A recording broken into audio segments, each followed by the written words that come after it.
রাব্বুল আলামিন এই জন্য কোরআন শরীফের মধ্যে বলেন, হে পৃথিবীর মানুষ, যেমনি ভাবে আমি তোমাদেরকে পাঠাইলাম আমার ইবাদত করার জন্য, তেমনি ভাবে আমি তোমাদেরকে কোরআনুল কারীমে আবার হুকুম দিলাম। আমার ভাইরা বলুন বিসমিল্লাহির রহমানির রহিম ওয়ালা তামুতুন্না ইল্লা ওয়া আনতুম মুসলিমুন। জোরে বলেন সুবহানাল্লাহ।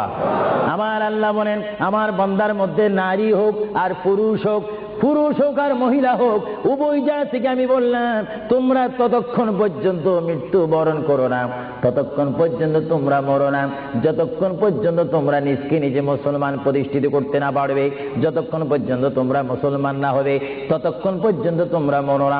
মুসলমান কাকে বলে? যারা 5 ওয়াক্ত নামাজ পড়ে। মুসলমান কাকে বলে? যারা 30টি রমজানের রোজা রাখে।